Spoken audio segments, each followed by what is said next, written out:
So, Eric, you say you have something to read. Yeah, I got some heavy duty questions. Okay. It's been a series of coincidences of small and medium confrontations I've had with people close to me. And the common theme has been like setting boundaries and wondering about my negative feelings towards these people when they ask me for support. So the topic I think is empathy, and the three questions I would like to start with are: is all social behavior rule driven? Then when someone asks me for support and I feel repulsion, sadness, laziness, disdain, how should I act? And is it better to support a person even though I don't really need that person in my life? Oh, and then what if it's someone I feel responsible for or someone that lives with me? Okay. Did you write this, or this is something that you got off the? No, I was just gathering my experiences and I wrote it as questions. Okay, so this is your question, not a question that you're reading. Yeah, but I yeah, I wrote it before calling. All right, all right. So the question now is about the word empathy and things like this. It might be useful for us to get a little bit of information about what's happening, other than an overall.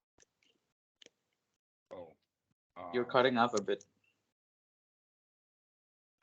that'll help. Okay, so the question then has to do with someone that is close to you or lives in the same house with you.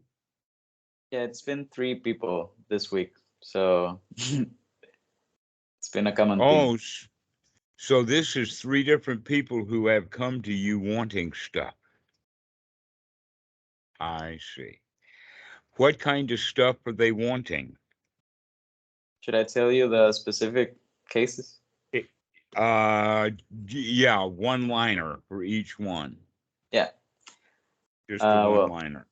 once my dad, and basically we've been estranged because I don't like him, and he misses me, and it frustrates me that we can't just be estranged in peace. Then the other one is someone who lives with me that rents a room here that I thought I considered a friend because we've spent a lot of time together. But when this week her sick cat escaped from the house and she was screaming in frustration, and I felt like repulsed. And then a cousin of mine who's has lived here and is coming back to live here again wants to bring her newly adopted little kitten to live with us, and I refuse because we set a rule that tenants aren't allowed to have pets. Okay. The second one, something escaped. Her sick cat. A cat escaped. Yeah, her cat is living with us. Um, it's been here for a month because it got sick, and her mom, where it was, couldn't take care of it. Okay. All right. Um, so the problem is not the cat. The problem is her attachment to the cat. Let's take this one first. Yeah, I I have considered that, but I don't know if what I'm most interested in is my reaction to that. We'll get into that. Sure. Of course. Uh, the point, though, to make is that cats are not like dogs in the sense that uh, they don't they don't form social bonds the way that dogs do, and that cats also go on an outing. Now, I assume that this cat was injured and she took it in and nursed it back to health. And so the cat thinks that, okay, I'm ready to go now. Bye-bye. Thanks for the help, but I'm out of here. Um, it's a cat that she's had for several years, but at her mom's house. And then she moved away. But when the cat got sick, her mom couldn't take care of it, so it was living with us for a month. And when they were coming back from the vet, she let go of it and it escaped. Okay. All right. So, um, the question then becomes is that when the cat did what cats do, which is escape, she got all uptight about it. Hmm. And you decided that you'd going to get uptight also. Yeah, but it was in the sense that I wanted to get away from that uptightness. Okay.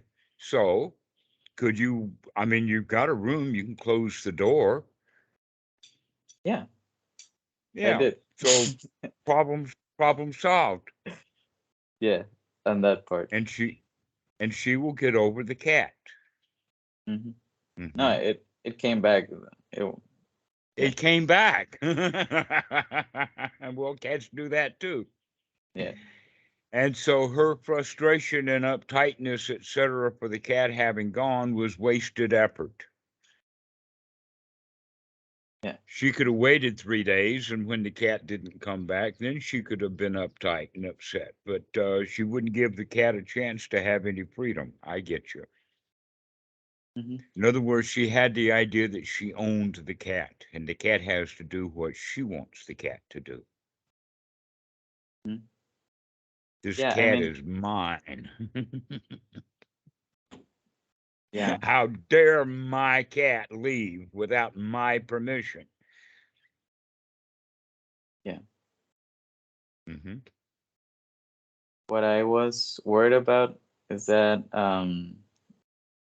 I have we have two other friends that live in the neighborhood, and my girlfriend was here, and the reaction of the three of them was like, "Oh, okay, we'll help her look for it," and it was like chill, you know. But my reaction was like, "Ugh, I want to get away from this," Okay. and I want to like explore how to deal with those feelings because I feel like um, I could have had a better reaction.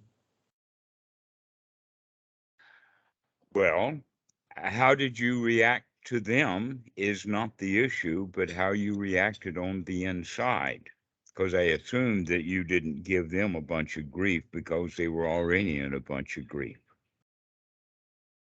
I assumed that you didn't give them a bunch of crap about them being in a bunch of crap. I assumed that you just walked away. Is that right? Yeah. Okay. All right. Well, problem solved then.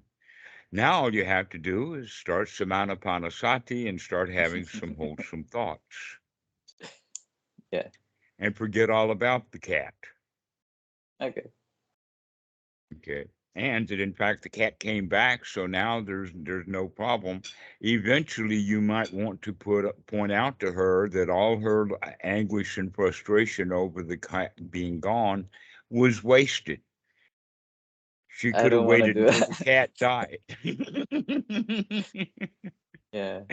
She could have waited until the cat died and then feel bad. Yeah. I'd rather not do that though. All right. Well, I don't see much of an issue there. Okay. Um, but Yeah. everybody else, go ahead. I guess I was asking for permission. Okay. Yes, you have permission to not buy other people's trouble. And Yeah. you see, all of the other people, they went to hunt for the cat. But the cat's going to show up when the cat wants to show up, not when it's being caught. Cats are hard to catch. Yeah. They're All right. kind of independent that way. I've dealt with cats before, and that the cats will hang around only as long as it's convenient for them to. I've seen cats that were in the household for 10 years, and a puppy shows up, and the cat is gone within a week, never to be seen again. So this is, in fact, the amusing stuff is what they put on YouTube about dogs and cats loving each other and getting along with each other and that kind of thing. But that's kind of an unusual circumstance. And that it generally happens in the sense that one or the other or both of the animals were newborns when they met. And if it's an adult, then it's a female, generally, Mhm. with some exceptions like maybe Labradors will take in a kitten. But generally, it doesn't happen that way. Okay, so cats are very independent, but this is not about cats because you don't care because you don't have a cat. The I have question two is, cats. you have two cats. Well, where did they go during this time? They were around. They were around. Okay. So one cat goes on walkabout, and the other cats stay home. Mhm. How would it have been if one of your cats had gone on walkabout and her cat stayed home? Well, How it would has you have felt? happened, and I do rounds in the neighborhood asking about it. Little worried, but not too much. Hmm. There's something also on the side about that, and that is that while there is considerable amount of dog napping, it is very rare to find cat napping. That's not Mm, a yeah, common thing. Why? Because but cats don't get in themselves in a position of getting napped the way that a dog will. yeah, yeah. Partly because of that issue of loyalty and all of that. So we can say then that there's not much to this because you do now, both inside with your own mind and also by me doubling down on it, that it's okay for you to not feel bad just because someone that you know feels bad. And yet, in our society, that's what compassion is. Okay. We can call it a pity party. Once someone has a problem, oh, poor me, my cat's gone, all the women in the house will go, oh, poor me too, because my friend's cat's gone. And everybody has a pity party. Okay. So here's an example that's kind of brings this home, and that is that you're on a boat at sea, and a friend who you know does not swim falls overboard. Are you going to jump in the water with them? Maybe, Huh? maybe I like Nay? I would swim in the vicinity to see if I could do something. Well, the whole issue though is that it's the whole boat's responsibility for someone going overboard, not your personal responsibility. That if you can throw them a life raft, because boats are supposed to have that kind of equipment. They Mhm. also have the ability slowly to turn around and to go back and find the person at sea. But now, what happens if you jump overboard to save them and now nobody knows that they've got two people overboard? That's All right. So your job is to not jump overboard with them. Your job is to do what you can do to get them back on board. Right? Okay. In that regard, this is the problem with compassion and empathy and all of that is that our style, Western style empathy and compassion is that when somebody jumps overboard into the sea of bad feelings, everybody's supposed to jump overboard too.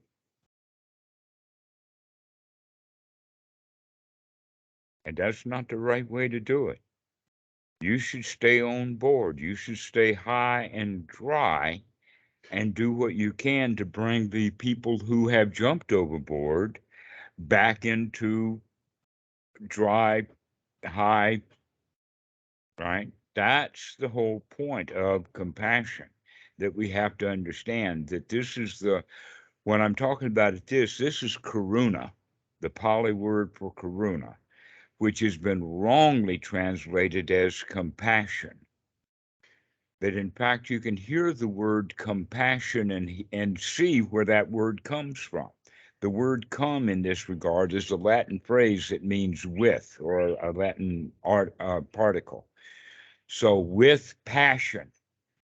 So if somebody is all passioned up, you're supposed to have compassion. You're supposed to get all passioned up too. If they fall into the water, you're supposed to jump into the water with them. This is our society. It's based back. Actually, this is Christian. This is not Islamic. This is not worldwide. This is something that an example of that, by the way, that I have seen on more than one occasion. But we give this example is that 4 or 5 or 6 Thai teenagers are just horsing around and going down the street and having fun or whatever, and one of them falls. And everybody else will laugh while he gets up and laughs. Now, in the West, if the same situation and somebody falls down, especially the girls, but everybody will go back to him and say, "Oh, here, let me help you up. Oh, poor dear." Right? Mhm. That's the difference in the Thai society is that the other people make a no big deal out of it. And so the person can make a no big deal out of it also. But in the West, when somebody falls down, everybody makes a big deal out of it. And so the person makes a big deal out of it also. Okay. One of the things that you could have said to her was, "Oh, don't worry about the cat, it'll come back. Don't have to worry about it. Cats take a hike, and sometimes they come back, and sometimes they don't. But don't worry about it. You'll be okay." All right. Yeah. Now, I understand also that she had a lot of investment in the cat because she was nursing it back to health. And so all of my nursing skills have gone to crap because the cat is gone. How can I continue to nurse the cat when the cat is gone? And in fact, the cat doesn't think that it needs any more nursing. In fact, the cat may have escaped from the nursing that it was getting.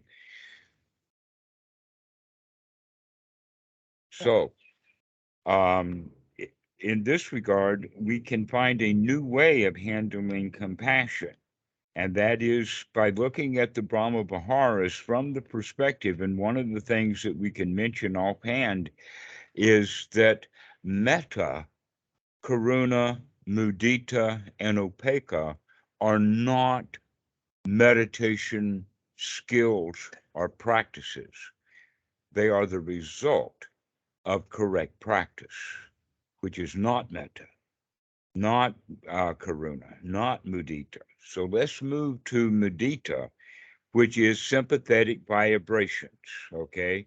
They call it sympathetic joy, but the quality of sympathetic is important here. All right. Let me mention this: that if you have a violin that's correctly tuned in a room all by itself, and someone comes in with a trumpet and plays an A, and then walks out of the room, and somebody else walks into the room, they can still hear that violin sympathetically vibrating to that A that the trumpet made.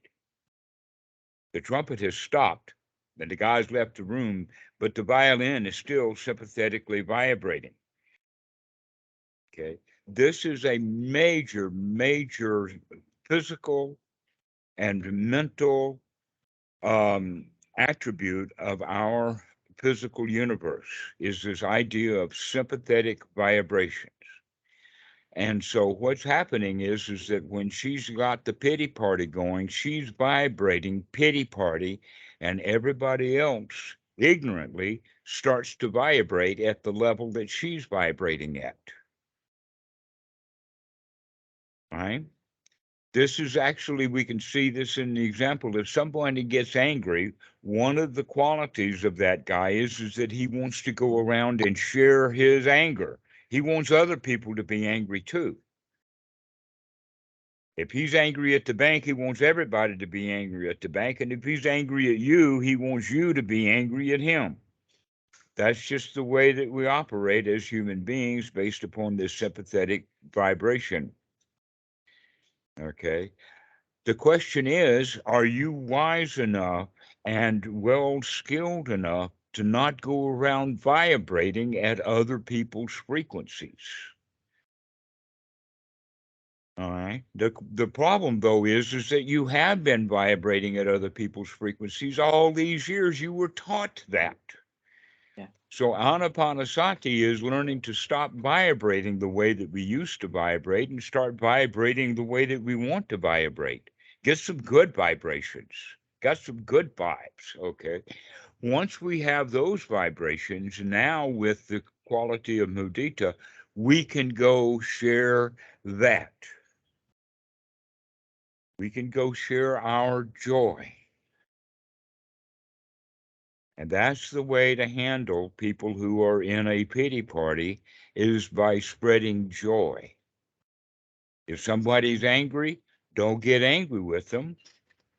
You can sympathize with them, but the sympathy has to be with gladdening their mind, because you've been able to gladden your mind. The whole idea then is you can do this, let us say subconsciously, through smiling. So when she comes in, oh, poor me, my cat's lost, we can, well, now you don't have to take care of that cat, do you? I just have a And little so you comment get, on smiling, that I've been using that throughout the practice since the beginning, and lately I began to have like a little jaw pain, and it was related to what you said about when that talk with Bo and Robert, where you were mentioning that it doesn't, or Bo was saying that it doesn't do anything for people to tell them to concentrate because they just look like they're trying hard. And I noticed that when I prolonged my meditations, or I was in a public space and suddenly one person comes, I like tense up a bit because of trying to do something. And whenever I feel that dropping now, I just like identify the tension and relax it. okay. So the sympathetic vibrations that we're going to use have to do with joy. The problem, though, is that when you're working with a very, we'll call it bitter situation, it's going to take more sugar than normal. Okay. That's the whole point, is that you cannot come with a teaspoon of sugar to help this medicine go down. You need a scoop of it. You need a shovel full of it.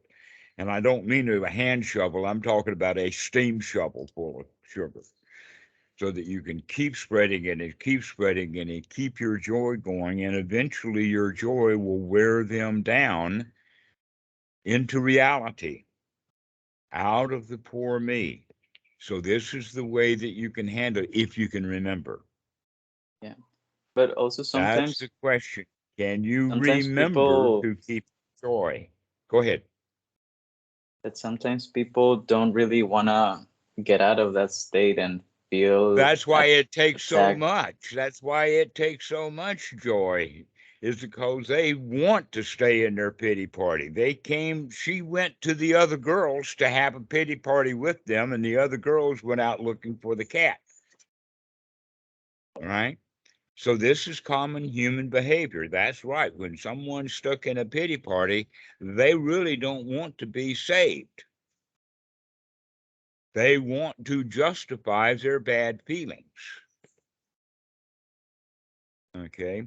The example that was used when I was studying psychology is that if someone goes into a bar and doesn't order a drink, maybe he's just asking for information or something like that, The barfly will say, have a drink.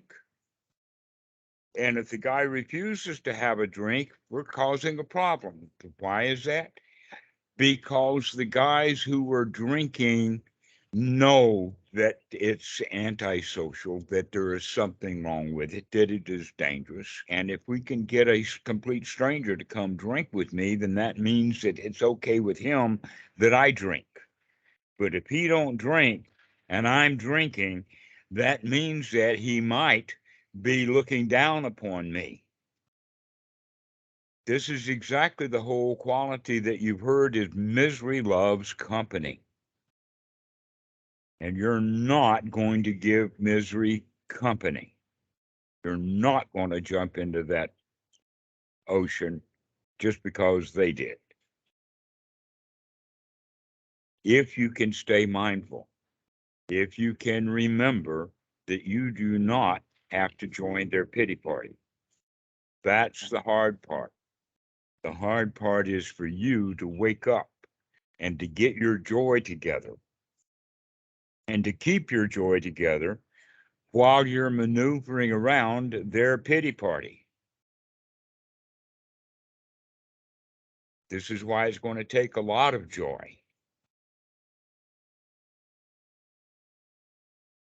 Yeah, but then the practical matter or a consequence of, let's say, right now I feel like I barely have enough joy to keep myself afloat, and I would I rather. understand that.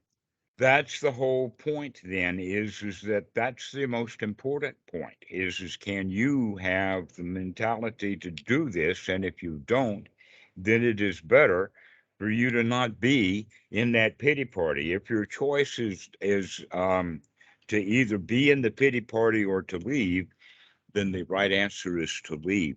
So you chose the right answer is to get away from it because you don't have the skills to put up with their pity party while you're not having a pity party.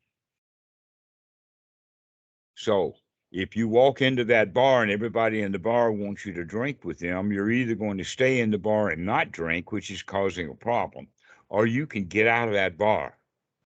Mhm. Okay. So in your case, the answer would be correctly to get out of the situation. Oh, I hope you find your cat. Mhm. I hope you feel better about not finding your cat. But meanwhile, I got to go. See you later. So that's the way to handle that one. And in Okay. fact, that might be the correct answer for the other two questions Yeah, I that you was thinking have. about that. All right. So that's that's the choice that you have. If you know that you've got the skills to deal with the situation, then deal with it, or how long it takes to deal with it. If you are unsure that you have the skills to deal with it, then recognize that it's not your business. It's not your job. It's not your cat, and her feelings are not your feelings. That this is this is the point about wisdom, I would say, in the sense that this is real wisdom, is to know whether you can handle the situation or not. And if you can handle it, then do it wisely. And if you can't, don't. Now we can bring in other things other than a missing cat, because you know you can't help anything with the cat. The cat's not yours anyway. But we can look at it in another case. And that would be political activism. I can name you 100 different political activist ideas or issues, and then with each one of them say, and it's not your business because you can't solve the problem. And everybody will keep saying, oh, but it is our business because it's dangerous. Okay. So one of them is that, oh, we're about to lose our democracy, or women are about to lose their ability to get abortions, or there is global warming and all of those kind of things. And the right idea for Dhamma dude is to recognize none of those things are my business. My business is to get my head together. My business is to deal with my issues, and that my issues can be dealt directly, and I don't have to go solve global warming in order for me to feel good. I can sit here and feel good while things get warm. And the question is if the world does get warm and there is global warming and there is flooding, can I be happy then too? So if they start bringing guns all over the place, can I find a place where I don't have to deal with all of those guns because all those guns are not my business? But if I try to go take a gun away from somebody, that's a really stupid, dangerous thing to do, as you can tell. All right. So this is actually now the introduction into the quality of almost everything is not your business. It's somebody else's business. And they won't help with their business. And they'll try to recruit you to come join their army and fight their war for them and with them. I mean, can you imagine if the generals of the Ukrainian army and the generals of the Russian army were put into a room together to work things out?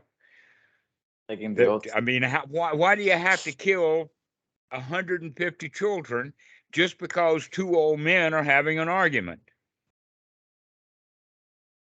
And everybody gets into that argument and saying, oh, well, I'm on the side of that general, I'm on the side of this general, let's all have a war, let's all fight. Right? This is the mentality of compassion. If that general wants to have a war, you got to go help him have a war. If we have to go on a cat search, we need a whole lot of help to do a cat search. We want to recruit you to come help us. And the recruit has to then make that mental connection that this is my business too. I own this. Not only is it her cat that's lost, it's my cat that's lost also. Yeah.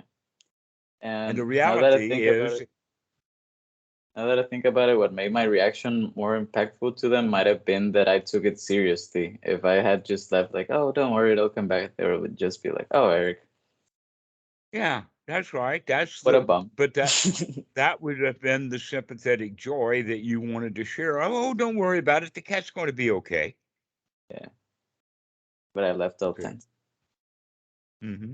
The same thing happened last night with Kitty. We've got a new puppy in the room or in the house, and we've got two old matron female dogs who haven't had puppies. One of them's 11, the other one is 9 years old, and we've got a 6-week-old puppy in the house. And they're not about to go mother that puppy. They growl at the puppy when she comes close. And the problem with that is that the puppy is in that really heavy duty biting stage where, little puppies about this age, they will chew on anything. And they especially delight in chewing on human flesh, like your arm or the paw of another dog or whatever like that. And they also do the kneading and the sucking that young puppies do. Well, a 6-week-old puppy, a 7-week-old puppy, mothers do not want to nurse 7-week-old puppies because their tits get destroyed with all of the kneading with those sharp little claws and all of those sharp new teeth, right? So, given that, Kitty now is afraid to have her little puppy and these other dogs in the same room. And I'm saying, no, you've got to let them work this out. Put the puppy down and watch what goes on. That is actually very interesting to watch this. But Kitty's afraid that the big dog is going to hurt the little dog.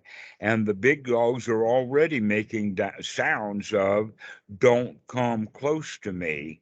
They're not making the kind of sounds as, I'm going to eat you. They don't make that kind of sound. They make the sound of, don't come close to me. And Kitty doesn't know the difference. She can't tell the difference between the growling of a dog of "don't come close to me" versus "I'm about to kill you." And so she doesn't understand that. So I had to teach her to put her puppy down and watch what happens. We need to have as long as she holds and protects that puppy from the bigger dogs, she'll always have a problem. They will be jealous and all kinds of things. But if we treat the dogs equally, they'll get along. I've already seen the progress going on. Okay. But Kitty has the mentality, this puppy is mine. This is my business, that the two dogs are not friends yet. Mm-hmm. Rather than letting the dogs work it out, they will. All of the dogs will survive and they will become friends, but it's a process that has to happen. Okay. And it's not her business. And that cat is not yours. It's not your business. Global warming is not your business. Okay. That's a really important question to begin to understand is that a lot of stuff that we think is our business is because we've been socialized into thinking that everything is our business. Everything is our business. Look at the way that Christians, they want to proselytize. Look at all of the signs at war of Uncle Sam wants you. Patriotism, okay? You got to be local. You have to support the football team that's in your town. You can't support the football team in the town that you used to live in because the people in this town will kill you because they want you to support their football team, you see. All right. So this is the way that we've been socialized, and the socialization is compassion, which means that our compassion is that when someone's having a pity party, it's your pity party too. And the reality is their pity party is none of your business. Your business is to stay out of their pity party. Are you saying that socialization in general is compassion, or in the West? Generally in the West. In fact, this is the issue about what does the word empathy and sympathy mean in relationship to the word compassion. That we can have sympathy for someone, but what the sympathy that we're having now, the sympathy would be to throw them a life raft, throw them a buoy with a rope and haul them back on board. Compassion is jumping in with them.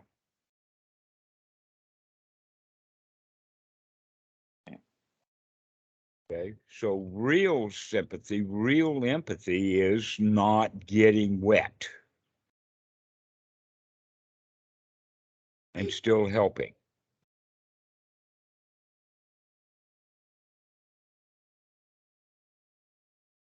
This is a really, really big issue for Westerners to come to the teachings of the Buddha, because it looks like that Buddhism then is hard-gnarled, hard-nosed, doesn't get involved, etc., like that.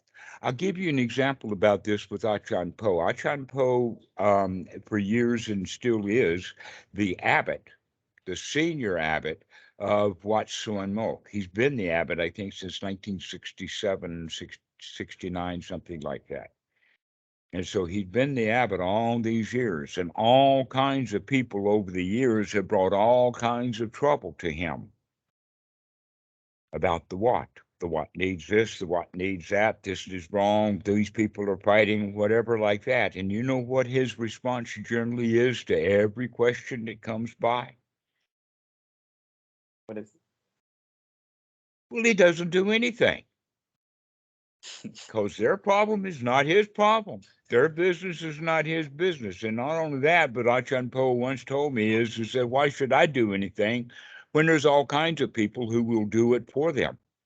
In other words, they go to him, and if he's not going to help, they'll go to this old monk over there, and if he doesn't help them, then they'll go to this other monk, and that monk now will help them do their problem.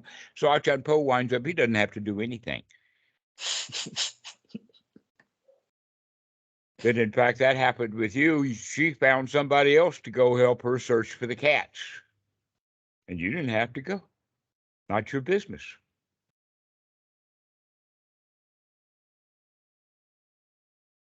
So you could say, well, how could Ashkan Po run a watt when he does nothing? The answer to that is because the watt runs well enough that it doesn't need him to run it. It's already running by itself quite well. But if it didn't, would he? Well, I would say that it's always been okay and running just the way that it needs to be running in that moment. Even after Bhikkhu Buddhadasa died, the population of monks dropped from about the top of about 400 down to like maybe 50 or 60. That would have been a catastrophe to lose 2/3 or 3/4 of all the monks in the Wat, right? What did Achan Po do? Nothing. And now there's more monks back. They've come back. Not so many, but it took years for them to come back. But how did he get them to come back? He didn't do anything. That's nice. Okay. So this is the way of beginning to understand is that just because things happen doesn't mean that you have to feel bad enough to go do something about it. That you could choose to do what you want to do based upon whether or not you consider it mine or not. And when you get into the position that very little belongs to you, then that gives you very little business to do. Because it's not your business. Uncle Sam wants you. Who me? No, he doesn't want me.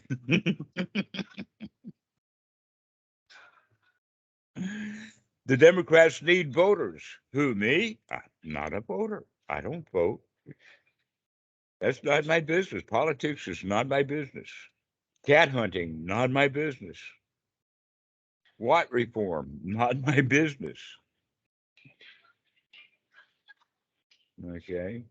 Not my business. MNMB. Okay. This is a new acronym for you. Not my business.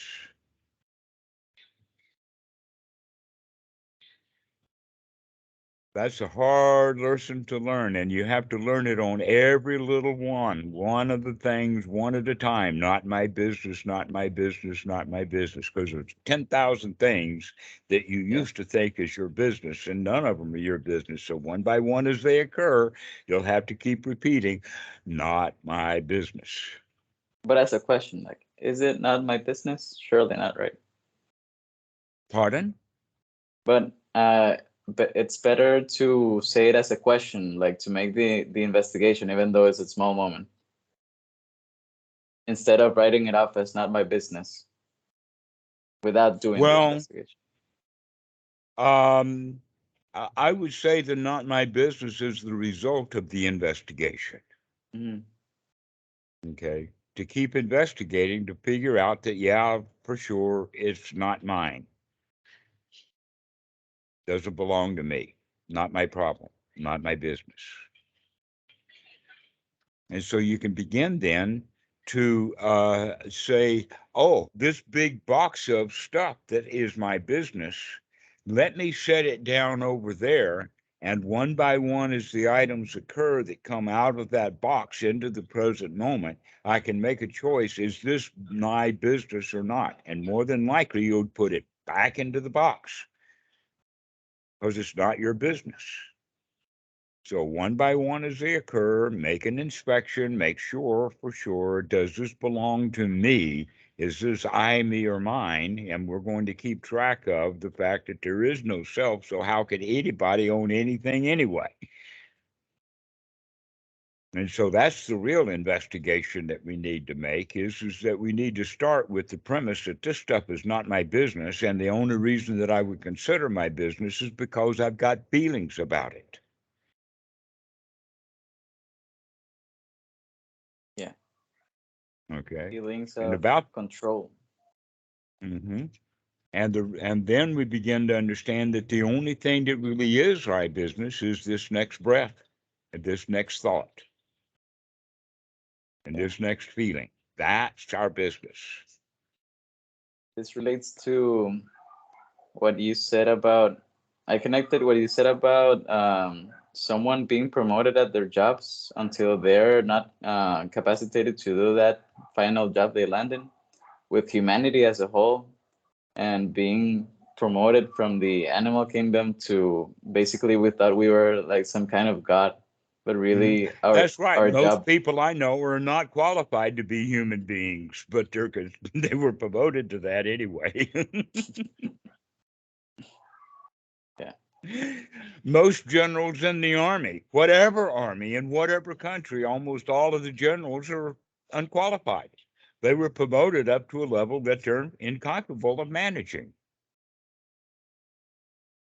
Well, of course, Donald Trump is incompetent. Of course, Joe Biden is incompetent. The job is too big for anyone. All we can do is elect one incompetent person after another, because the situation is set up to make a job too big for one person. Mm-hmm. And so both sides, the Republicans say, look how incompetent their president is. And then the next election, and this guy says, well, look at how incompetent their president is. Yeah, well, that's politics for you. And the joy of that is for you and me is that, yeah, but that politics is not my business. Let me have business that I am competent at and gain the skills at it. So the real business is this next breath, this next thought, this next feeling. Those are our business.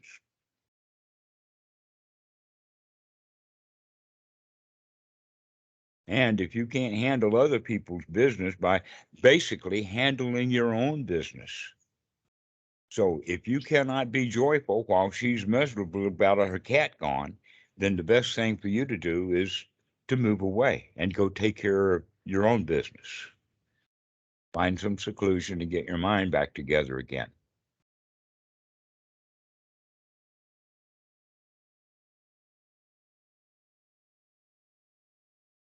Now, here's the point about that, and that is she had several people helping her find the cat, right?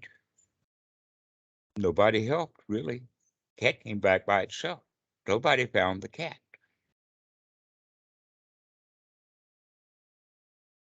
So, how many global warming demonstrations have we had? Is the planet cool now because of all these global warming demonstrations? No. So all of these demonstrations are not useful. That in fact, the joke is on that level that people would fly in an airplane from California to Washington, D.C. to protest global warming, when in fact all that jet fuel that they used to get there was doing global warming. If everybody who really wanted to stop global warming would stop global warming by just sitting down at home and waiting till things cool off, things would cool off. That in fact the heat happens because of people are trying to make it cool. Look how hard they try and how much heat they're generating by trying to make things cool. Yeah. And when we recognize that through wisdom, we can say, wait a minute, the best thing to do is nothing at all. And that happens on almost everything that you can examine. Everything that you took out of that box that says, is this mine or not? The answer is probably is not mine. Doesn't belong to me, not my business. Let me put that aside again. Yeah.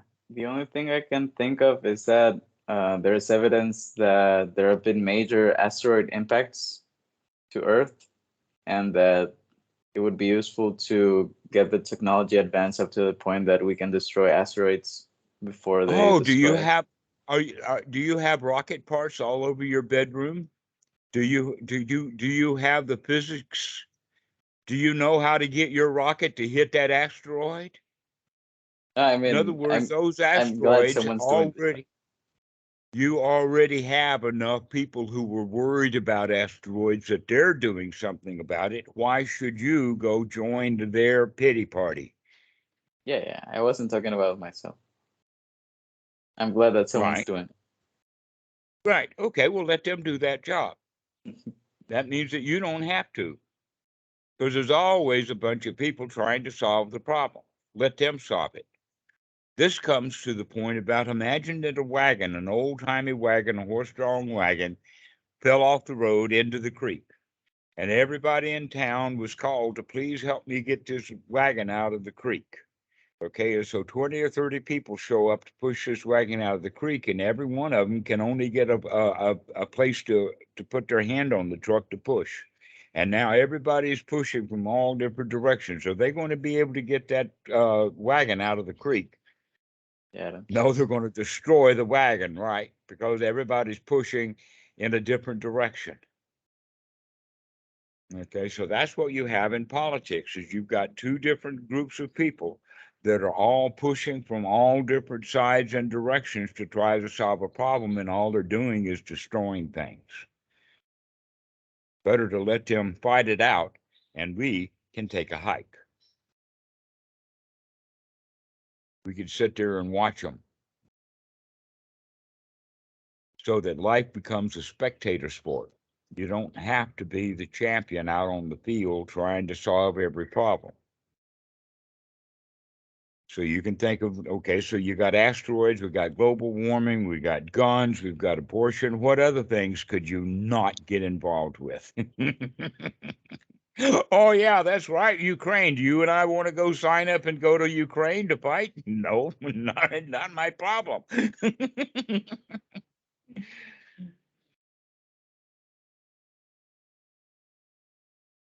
So this is the way we begin to understand is that so many things that we thought were your problem are really not your problem. Your problem is to get your own mind together, to get your own breathing correct, to get your own feelings in gear. This is the real issue. And when you get that stuff done, then you can make that something that you could share with other people. So that the girl who lost the cat can get her mind together, can get her breathing together, and get her feelings together. This you can help her with. This is your job. I like the job. That's the sympathy. Okay. So now that we've gotten two of the problems solved, I think we've got all of them solved. Let's go over the other two. No, yeah, it's basically the same. It's the same thing, isn't it? Yeah. So No your need to. dad, your dad's not your problem. Yeah. Yeah, the thing about him is that I mean, it's the same answer, but it's like a more drastic case, let's say, in Western considerations, that he doesn't have many friends and he has health issues, but mostly um, he complains a lot and is negative or talks negatively to himself and to others. Mm-hmm. And yeah, I And you talk feel, negatively back to him, huh? yeah. Okay. In fact, I wrote the things that I wanted, that I thought about it, and that I would say to him, and it's like a rage text.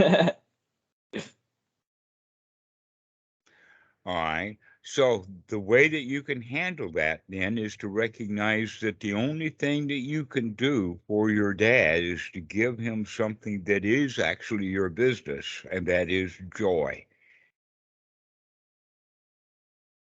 Okay. Add a little sugar to his day. Give him a little perk up. You know, you can find all kinds of things to say. Um, One of the things that I actually used with my mother many, many years ago, which really helped our relationship quite a lot and helped her also, was the little phrase, ain't it awful? But But we don't say it from the pity party, ain't it awful? We say it from I, the humorous point, the joy, oh, wow, ain't that awful? mhm. So when your dad's complaining about he has no friends, you can say, well, ain't that awful that you don't have any friends? Do you want some? Then he'll say, I don't know how to make friends. And you can say, oh, well, ain't that awful? And then chuckle. And maybe you could get him to chuckle too. That's what happened with my mom. And pretty soon my mom was going around looking at every problem that she had with that little joke. Ain't it awful? Ain't it awful that Granny's in the hospital? Ain't it awful that Aunt Susie doesn't come visit? So that's the way of beginning to handle this, by giving your dad joy. You can't fix him. Fixing him is not your problem, it's his problem. Your problem is, can you maintain your state of joy, your state of happiness, your state of satisfaction when you're around him? And let that rub off sympathetically. Hobnob with joy. Hobnob. What? Hobnob. Rubbing shoulders with, Oh, of being in the group. Bring your joy. yeah. That's the way to deal with your dad. Yeah. At this point, I feel like my joy, it's there constantly, but it flickers at the minimum things, the smallest Oh, things. he'll do what he can to put it out. Yeah. Okay. And the first way of dealing with that is that when he gets too much for you, when he has robbed you of your joy, take a hike. Get away from him. Go get your joy. Go get your mojo again, and then come back. But don't join him in his pity party. Don't join him in his no friends and bad health and all of that. Bring him into the moment.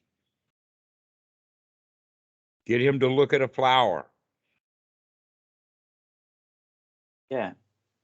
The part of taking a hike when I've lost my mojo, sometimes or most of the time people don't understand why I'm doing it, and I've tried to You can explain make a it. little excuse, a little white lie, like, Yeah. oh, well, I got to go to the toilet right now. Mm, okay. Mm-hmm. Or I Yeah. got to go put money in the parking meter. I mean, something silly. Just take a hike. Yeah. I'll be right Because back. You don't even have to make an excuse. You can just say, I'll be right back. mhm. What does right back mean? 5 minutes, 20 minutes, an hour, 3 weeks? Yeah. Let me go check on something. Yeah, because what I've done is to try to explain to them why I meditate and why I need seclusion, but that's too serious, right? What now?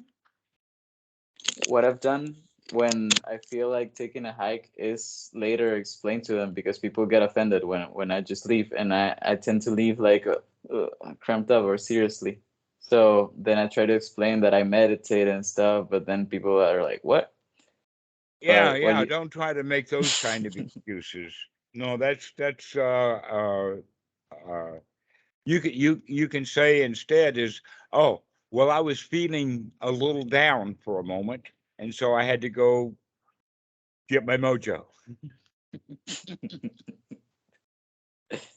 Yeah. But they probably will not understand it when you say I've got to go meditate. That's kind of, I wouldn't use that, because that's asking for them to get confused. Yeah. Another Okay. hindrance. Mm-hmm. Mm-hmm. So yeah, just getting away from it. I could go check on something, or hang on, let me go look at this thing, and I'll be right back. And then, what does right back mean? Hmm. So that's the way that you can handle that kind of thing, is to get away from it, to get away from it all. And if you're wise, you can do that happily. You can get your mojo right back, just enough mojo to get yourself happily out of the room.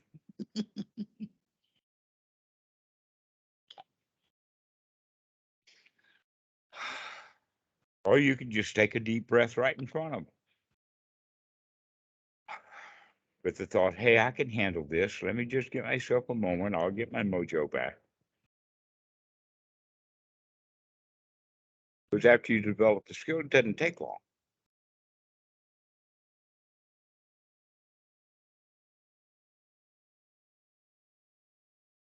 And you can begin to tell your dad, everything's going to be all right. Everything's going to be fine. Yeah, he's going to get sick and die, but that happens to everybody. Is your dad unique? No, he's not unique. He's not special. He's getting old, he's getting sick, and he's dying, and he don't like it a bit.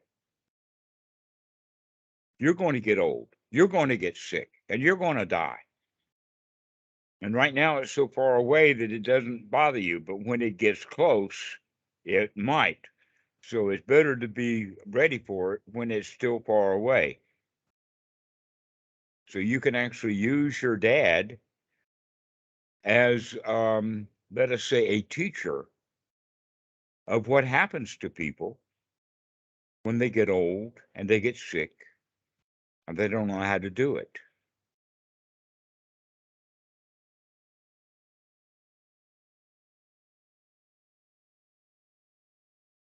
And keep adding joy. Keep adding joy. Ain't it awful, Dad, you're so sick? And he'll get pissed off the first time you say that. He may get pissed off the 9th time you say that, but eventually it will get through to him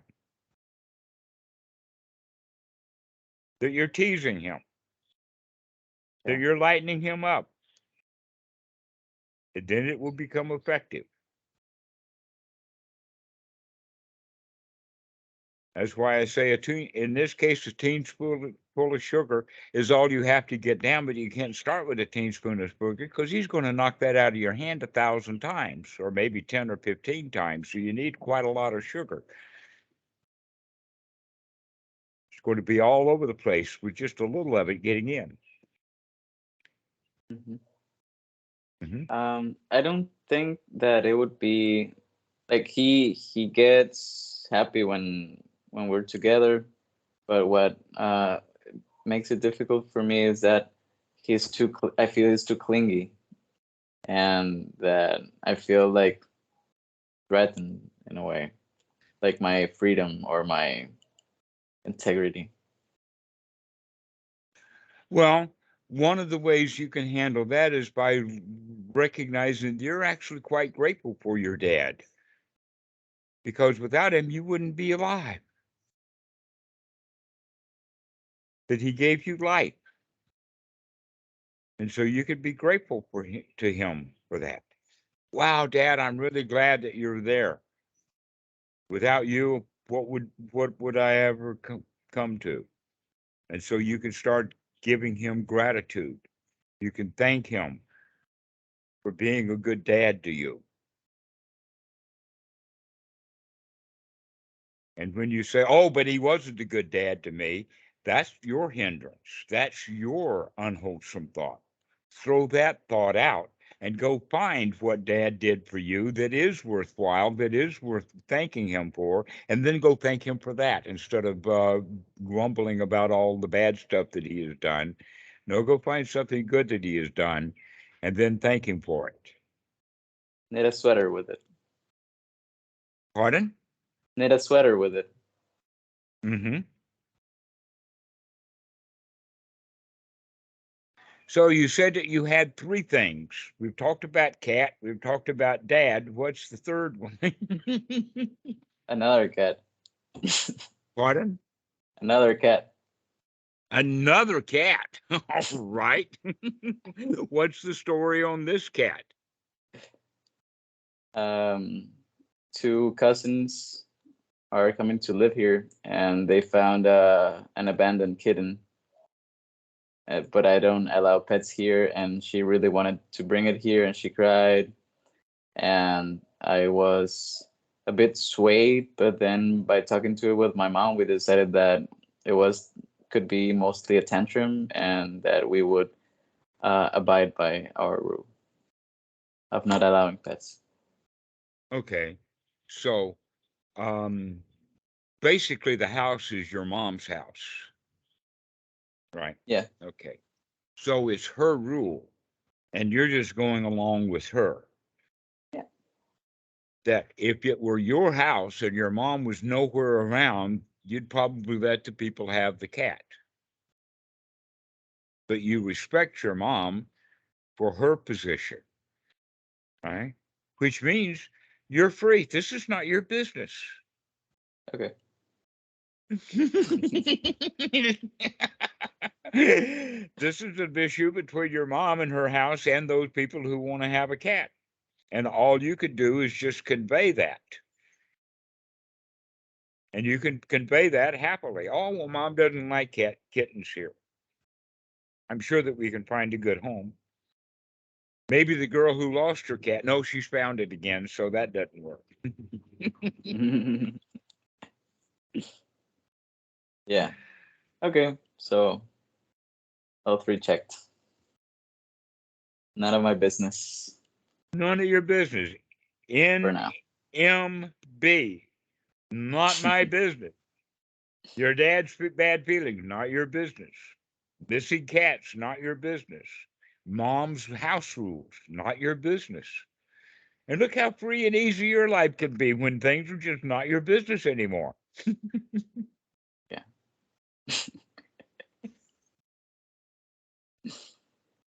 Yeah.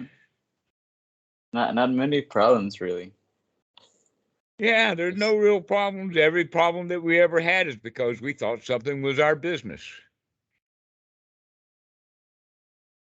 When in fact, most of that stuff, not my business.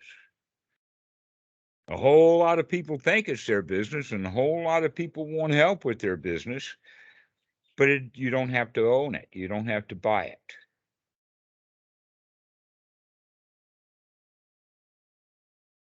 You just leave mom's rule. Well, mom's got a rule: no house, no cats in the house, no animals in the house. That's the rule.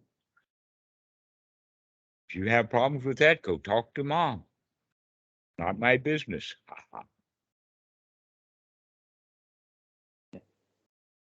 But that one was interesting because it was just that part of me wanted to fight, so I made it my business.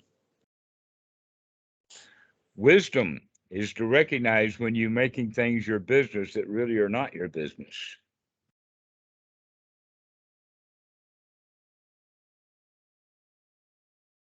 Okay, Eric. Well, I think that we've covered all the bases, at least the ones that are not your business.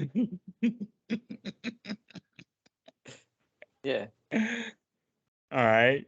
Thank you for So taking we'll the see. time to discuss all three, even though we clarified everything from the beginning. Mm-hmm. Isn't that great? The Dhamma is just so simple. The complexity when we say, well, what about this and what about that? What about that? Well, the same Dhamma fits all of them.